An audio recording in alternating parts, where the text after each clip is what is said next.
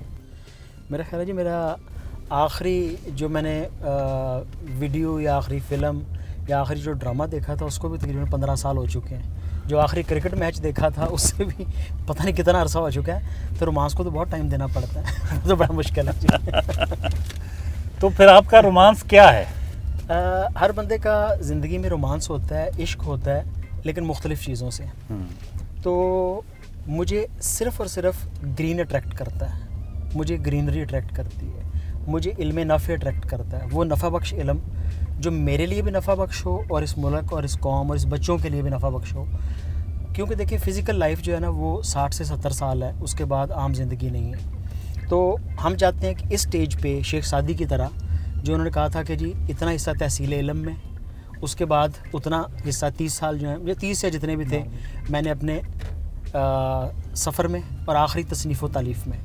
تو میں نے زندگی کے پہلے 2 حصے کرنے کے بعد تیسرا حصہ ٹریننگز میں اور لکھنے میں جو دینا پسند کیا. اور میرا ساری کی ساری میرا رومانس, میری محبت, میرا پیار یا میری یونیورسٹی سے یا میرے ادارے سے یا تعلیم سے. سندھو صاحب کی کچن گارڈننگ نرسری پہنچیں, یہاں یہ سبزیاں بھی اگاتے ہیں, اپنے لیے بھی, محلے والوں کے لیے بھی, اس کالونی والوں کے لیے بھی, ان کی بھی خدمت کرتے ہیں, اور دیکھتے ہیں اور کیا کیا ہے. تو جو ہمارے محلے میں نا یہ ایک پلاٹ پڑا ہوا تھا جو تھا تو ہماری ملکیت تھی, لیکن اس کے اوپر نا کوڑا پھینکتے تھے, گندا کیا ہوا تھا, گھاس پھوس تھا.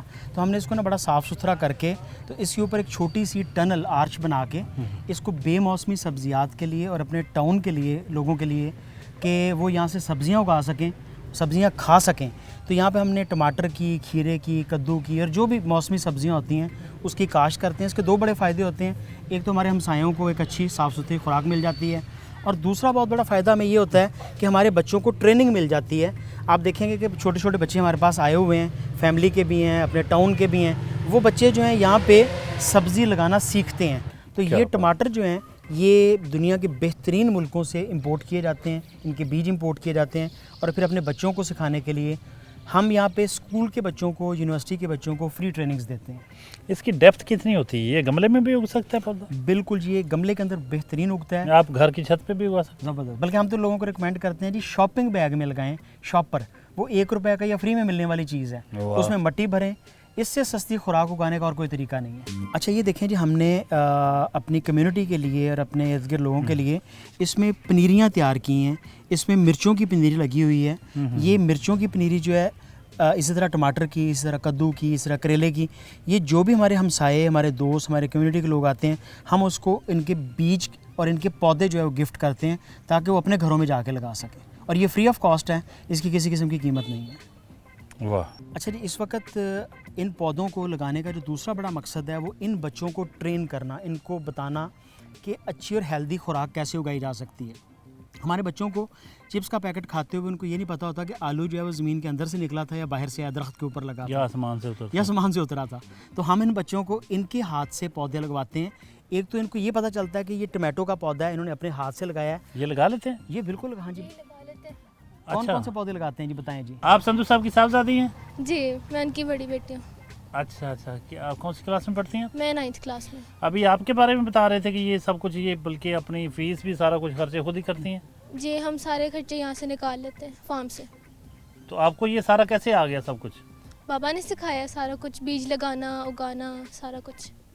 اچھا جی, ویری گڈ. یہ نرسریز تیار کرتے ہیں جی, چھوٹے پودے تیار کرتے ہیں, اس کو پھر کمرشلی بیچتے ہیں اور اس سے یہ بڑے اچھے پیسے کماتے ہیں.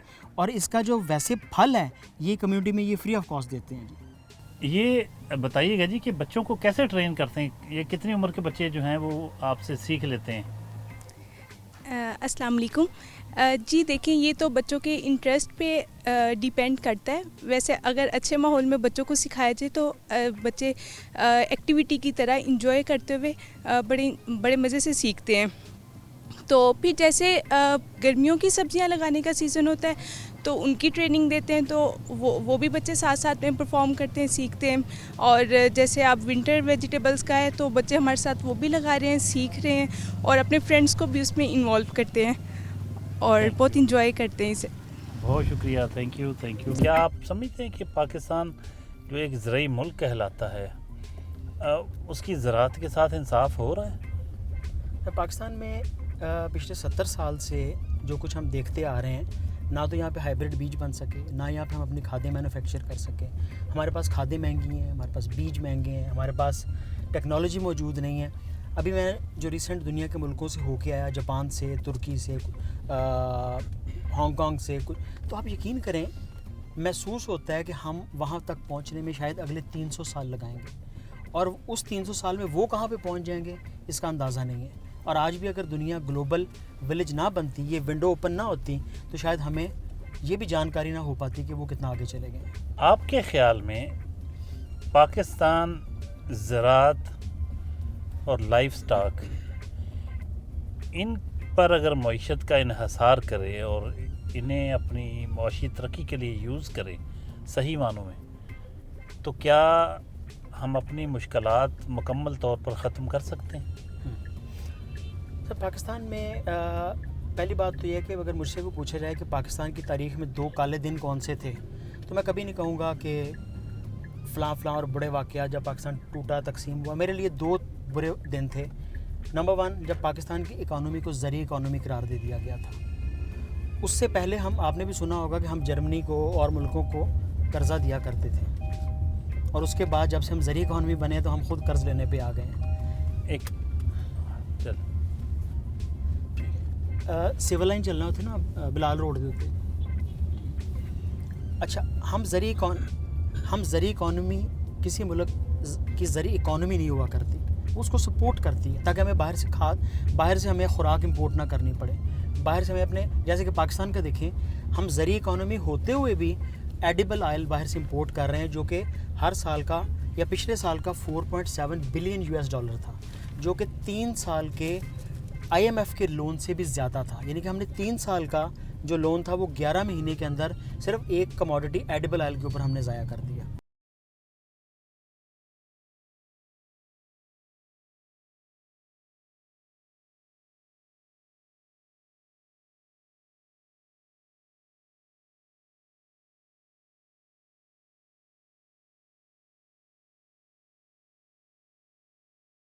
جو سب کے ادارے گرین سرکل کے آفس پہنچے ہیں سول لائن میں، آئیے لیے سر. تو صاحب یہ بتائیے، یہ گرین سرکل آپ کا جو ادارہ ہے، جوائنٹ وینچر آپ کا ہے، اور اشرف نیچرل یا کوئی، جی، تو بنیادی طور پہ ہمیں یہ بتائیے کہ کس چیز میں آپ ڈیل کرتے ہیں اور کتنی کلائنٹیج ہے آپ کی، اور یہاں یہ جو آفس ہے یہاں بیٹھ کے کیا کرتے ہیں آپ؟ گرین سرکل ایک ایسا ادارہ ہے جی جس کا بنیادی کام شعبہ زراعت کے اندر تمام ایکسپرٹیز، مہارت اور لوگوں کو گائیڈ لائن دینا ہے. ہماری سروسز میں زیادہ کام جو ہے لوگوں کو سیدھا راستہ دکھانا ہے، ان کو اس پلان کے اوپر لے کے چلنا ہے جو کامیابی کی طرف، یعنی کہ ہم ان کو روڈ میپ بنا کے دیتے ہیں. تو اس میں باغات کے، اس میں عام فصلوں کے، اس میں انوویٹیو کراپس کے، اس میں گرین ہاؤسز کے، ٹنل فارمنگ کے، اور تمام ایگریکلچر کی چیزیں، مرغبانی سے لے کے تو اس میں شجر کاشتکاری تک جو ہے تمام چیزیں شامل ہیں. دوسرا، ہماری جو سبسڈریز ہیں یا جو ہمارے جوائنٹ وینچرز ہیں وہ بڑے امپورٹنٹ ہیں انسانی ہیلتھ کے لیے، جو کہ ایگریکلچر کے ساتھ ریلیٹڈ ہیں. اس میں سب سے ہمارا اہم جو وینچر ہے وہ ہے ورسا کے ساتھ. ورسا کے نام سے ہر بندہ واقف ہے. ڈاکٹر شہزاد بسرا صاحب بڑے عرصے سے بڑی قیمتی معلومات اس ملک کے لوگوں کو، اور خاص طور پہ میں نے جیسے پہلے بھی آپ کو تھوڑی دیر پہلے بتا رہا تھا کہ بیماریاں 80% بیماریاں نہیں ہوتی ہیں، وہ خوراک کا پلس مائنس ہوتا ہے، کوئی زیادتی، کوئی کمی. اگر آپ پروٹین والی ڈائٹ پہ آ جائیں تو کیا فائدہ ہو سکتا ہے، اگر آپ فیٹس چھوڑ دیں تو کیا فائدہ ہو سکتا ہے. تو بسرا صاحب ماشاءاللہ کافی مشورے اس کے لیے بتاتے ہیں. انہی مشوروں کو ایکسپیڈیٹ کرنے کے لیے، یہاں پہ استعمال کرنے کے لیے ورسا ہیلتھ کلینک جو ہے اس کا آغاز گرین سرکل کے آفس میں کر دیا گیا، جس میں ہمارے پاس 2 سرٹیفائڈ قسم کے بہترین جو ہیں ڈائٹیشین موجود ہیں. خواتین کے ڈاکٹر بھی موجود ہیں، مردوں کے ڈاکٹر بھی موجود ہیں، اور وہ یہاں پہ ہیلتھ کے وہ مشورے دیتے ہیں جس سے انسان صحت مند زندگی گزار سکتا ہے. یہ جو آپ کی ٹیبل پہ گیجٹس پڑے ہوئے ہیں اور یہ جو سائڈ پہ ہمیں نظر آ رہے ہیں، جی کچھ ان کے بارے میں بتائیے کہ ان سے کیا کام لیتے ہیں؟ اچھا، بالکل ایسی طرح کہ جس طرح آپ کے پاس یا میں کبھی کسی ڈاکٹر کے پاس جاؤں تو ڈاکٹر اسٹیتھوسکوپ کے بغیر یا تھرمومیٹر کے بغیر ماتھے پہ ہاتھ لگا کے آپ کو بتائے جو بخار ہو گیا، تو ہمیں ڈاکٹر پہ شک ہوگا کہ یہ بلڈ پریشر جو ہے ہمارے انگلیاں لگا کے جو چیک کر رہا ہے، اس کے پاس گیجٹ ہیلپ کرتے ہیں مرض کو یا دکھ کو یا تکلیف کو اسیس کرنے کے اندر اور اس کے مطابق پھر صحیح ادویات کو تجویز کرنے. سب سے پہلے آپ دیکھیں کہ اگر ہمارے زمیندار کو پتہ ہی نہیں ہے کہ زمین میں مٹی میں کھاد کون سی زیادہ ہے کون سی کم ہے تو وہ بیچارہ کھاد دے گا کون سی, وہ تو ایبرپٹ دے دے گا. مثلاً یہ پوٹیش کے ٹیسٹ کرنے کے لیے اسی طرح سے نائٹروجن کا, اس طرح سے فاسفورس کے موجود ہیں. اس میں مٹی ڈالتے ہیں, اس میں وہ کیمیکل کا ایک کیپسول ڈالتے ہیں اور اس کو ہلاتے ہیں. یہ 5 منٹ کے اندر آپ کو بتا دیتا ہے کہ اس مٹی میں پوٹاش کتنی زیادہ ہے. اگر زیادہ ہے تو ہم نہیں ڈالیں گے, کم ہے تو ڈال دیں گے. اسی طریقے سے یہ انسٹرومنٹس ہیں جو کہ بتاتے ہیں کہ پانی کب لگانا چاہیے, پی ایچ کتنی ہونی چاہیے. اس کو زمین کے اندر ہم دسا دیتے ہیں اور وہاں پہ یہ زمین کے اندر آپ کو بتاتا ہے کہ پانی کی کمی یا زیادتی اس کے اندر کتنی ہے. نمکیات کو اور پانی کو چیک کرنے کے لیے, پانی کے 11 مختلف پیرامیٹرز کو چیک کرنے کے لیے ہمارے پاس یہ اس کی چیکنگ پنز ہوتی ہیں, سٹرپس ہوتی ہیں. یہ سٹرپس جو ہیں بڑی مزے کی ہیں جی. ایک دفعہ پانی کے اندر اس کو ہم ڈبوتے ہیں اور یہ ہمیں اس کے 11 مختلف فیکٹرز جو ہیں بتاتا ہے کہ یہ پانی پینے کے قابل ہے, فصلوں کے قابل ہے, لگانے کے قابل ہے, یہ پھل گرا تو نہیں دے گا, یہ پھل کو موٹا کرے گا, پھول تو نہیں گرا دے گا. یہ ساری چیزیں جو ہیں انسٹرومنٹس جو ہے نا ہمیں گائیڈ کرتے ہیں. اور سب سے مزے کا انسٹرومنٹ جو مجھے بڑا پسند ہے وہ یہ انوائرمنٹ میٹر ہے.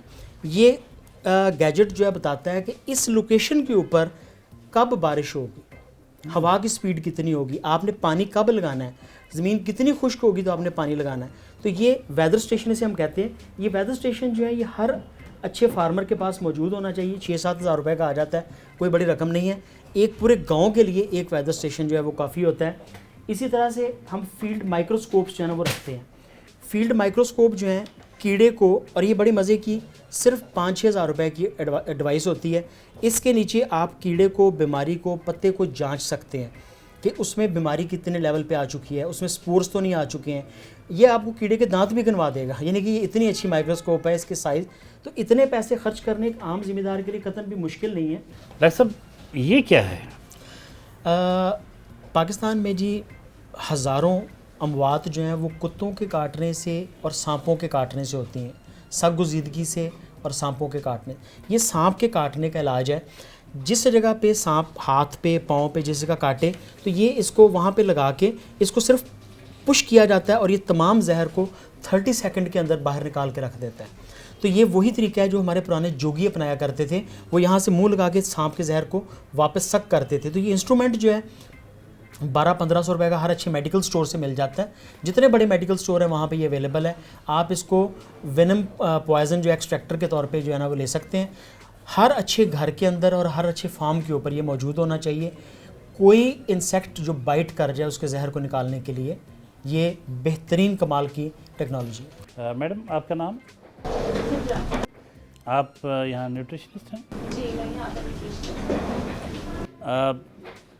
کتنے بڑے پیمانے پر آپ سمجھتے ہیں کہ سروسز فراہم کر رہے گرین سرکل جو ہے, اور آپ لوگ یہاں کتنا ٹائم دیتے ہیں؟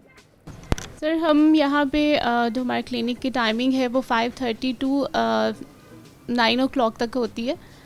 تو اس میں یہ ہے کہ میں اور زین ہم دونوں ہوتے ہیں. کچھ ڈیز میں یہ زین یہاں پر اویلیبل ہوتے ہیں, کچھ ڈیز میں اویلیبل ہوتی ہوں یہاں پہ. تو لوگ آتے ہیں, ان کو آپ نیوٹریشن سے متعلق گائیڈنس لیتے ہیں؟ ہمارے ہاں ٹرینڈ ہے ایسا لوگوں کا؟ جی بالکل, اب لوگوں میں اویئرنیس آتی جا رہی ہے. اب لوگوں کو یہ بات سمجھ آ گئی ہے کہ میڈیسنز ہی ہمارے ہر بیماری کا حل نہیں ہے. کیونکہ اب اگر لوگ میڈیسنز لیتے ہیں تو وہ جیسے اگر کسی کو شوگر ہوگی تو وہ ساری زندگی میڈیسن ہی لیتا جائے گا. تو یہ کوئی علاج تو نہیں ہے. زین صاحب کیا کہیں گے نیوٹریشن کے بارے میں؟ یہ طریقہ علاج جو ہے غذا کے ذریعے علاج کرنا, یہ بنیادی طور پر تو میرا خیال یہی سب سے اچھا طریقہ ہے. سر دیکھیں 20ویں صدی کے بعد جتنی بھی بیماریاں ہیں تقریباً 60% ساری ان ہیلدی لائف اسٹائل کی وجہ سے, یعنی کہ وہ بیماریاں ہیں جو کہ آپ کے خوراک میں توازن نہ ہونے کی وجہ سے ہے. تو جو چیز آپ کی خوراک خراب ہونے کی وجہ سے آپ کی صحت خراب کر رہی ہے تو خوراک کو ٹھیک کر لیں, آپ کی صحت بہتر ہو جائے گی. تو یہاں پہ ہم لوگوں کو گائیڈ کرتے ہیں کہ آپ نے کیا چیز کھانی ہے, کتنی کھانی ہے, کب کھانی ہے, کتنی مقدار میں کھانی ہے, اور سب سے امپورٹنٹ ایلیمنٹ کہ آپ نے اپنے بجٹ کے اندر کیسے چیزیں ایڈجسٹ کرنی ہیں. نیوٹریشنسٹ عمومی طور کے اوپر بدنام ہوتے ہیں کہ مہنگی ڈائٹ, فینسی ڈائٹس دے دیتے ہیں, لیکن ہماری کوشش یہ ہوتی ہے ہم سب سے پہلے پیشنٹ کا سوشو اکانومک اسٹیٹس ایویلیویٹ کرتے ہیں کہ پیشنٹ ایلیٹ کلاس ہے, ماڈریٹ کلاس ہے یا ایوریج کلاس ہے, اس کے بجٹ کے اکارڈنگلی اس کا پھر ڈائٹ پلان سیٹل ڈاؤن کرتے ہیں. حنان صاحب موجود ہیں جو مینیجر ہیں, ایگریکلچر سے متعلق ساری چیزوں کو مینیج کرتے ہیں, کچھ ویوز ان کے بھی لیتے ہیں. کیا کہیں گے حنان صاحب, آپ جس کمپنی میں ہیں آج ہمارے گیسٹ ہیں, ایک تو ہمیں ان کے بارے میں کچھ بتائیے کہ یہاں آپ کیسا محسوس کرتے ہیں ان کے ساتھ کام کر کے.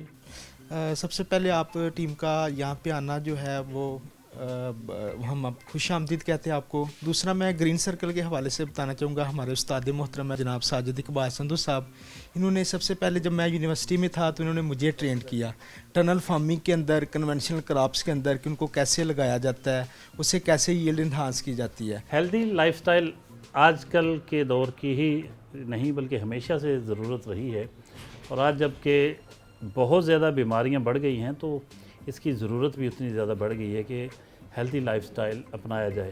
یہ کیسے ممکن ہے؟ یہ آج کل بہت ٹرینڈ جا رہا ہے. فیس بک پہ, سوشل میڈیا پہ آپ کو بہت سے ایکسپرٹس مل جاتے ہیں, لیکن فیصل آباد کا ایک ایسا نام جو پوری دنیا میں جانا جاتا ہے, ڈاکٹر شہزاد بسرا صاحب, وہ موجود ہیں اس وقت. ان سے جانتے ہیں کہ وہ گرین سرکل کے بارے میں کیا کہتے ہیں. السلام علیکم ڈاکٹر صاحب. وعلیکم السلام. بہت خوشی ہو رہی ہے آپ یہاں موجود ہیں. گرین سرکل کے حوالے سے اور ہیلدی لائف سٹائل کے حوالے سے کچھ بتائیے گا. ہیلدی لائف سٹائل کی جو ایکٹیویٹیز ہیں ان میں سے ایک ایکٹیویٹی ہماری ایگری ٹورزم کی تھی, کہ لوگوں کو اویئرنیس دینی کہ فارم پہ آئیں اور اس کو خوبصورت اچھے طریقے سے دیکھیں اور اپنی صحت بھی لیں, بیماریوں کو بچائیں, اپنے آپ کو, اور صحت مند رہیں. تو جو لوگ میرے قریب آئے ان میں سے ایک شخص ایسا تھا کہ جو بھی بات کرتا تھا دنائی کی بات کرتا تھا, اور پھر میں نے زمینداروں کے ساتھ اس کا انٹریکشن دیکھا تو اس نے ان کے پرابلمز کا اسی وقت ایک سلوشن دے دینا, علم کا ایک خزانہ. تو مجھے وہ شخص بہت پسند آیا. اس شخص کی تھوڑے سے ہیلتھ کے کچھ ایشوز تھے, وہ ڈسکس ہوئے, تو اس بندے نے حیران کن ہیلدی لائف سٹائل اپنا کے اپنی شوگر بھی ریورس کر لی, فیٹی لیور بھی ٹھیک کر لیا, اور وہ ہیلدی لائف سٹائل کا امبیسڈر بن گیا, ساجد اقبال سندھو صاحب. تو میری ان کے ساتھ پھر ایسی دوستی ہوئی کہ ہم پر اکٹھے, ہماری فارمنگ بھی اکٹھی ہے, ہمارے کام بھی اکٹھے ہیں. پھر یہ کہ جو میں چاہ رہا تھا کہ ہیلدی لائف سٹائل لوگوں کو بتانا ہے, تو اس کو کہاں کوئی پلیٹ فارم ہو. پھر ہم نے بہت ساری ویڈیوز اکٹھی کی. ویڈیوز کے علاوہ پھر ہم نے ایک یہ جگہ بنائی کہ ساجد صاحب کا آفس تھا, انہوں نے اوپن کر دیا کہ اس کو نیوٹریشن کلینک بنا دیں, ورثہ کی آؤٹ لیٹ بنا دیں, لوگ یہاں آئیں, مشورے کے لیے آئیں. تو ساجد صاحب کی جو سب سے بڑی خصوصیت ہے نا, یہ ایک لمحے میں بندے کو, جانور کو, زمین کو, پودے کو یہ بھانپ لیتے ہیں, اور ان کے پاس گیجٹ ایسے ہیں, نالج ایسا ہے, اویلوڈ کر لیتے ہیں, اور اگلے ہی لمحے اس کا سلوشن دے دیں گے. سندھو صاحب, آپ سے یہ جاننا چاہوں گا کہ آپ کے کلائنٹس میں کوئی بڑے بڑے نام کون سے ہیں؟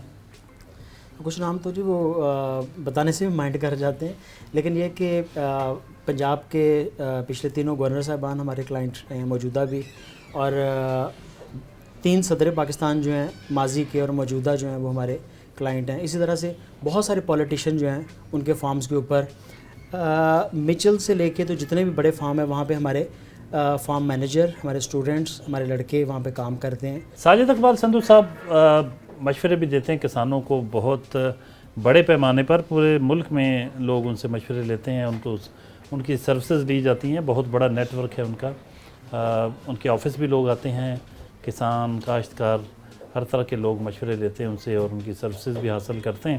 اس وقت بھی کچھ کاشتکار موجود ہیں, کسان موجود ہیں, وہ ان سے مشورہ کرنے کے لیے آئے ہیں ان کی سروسز کے لیے.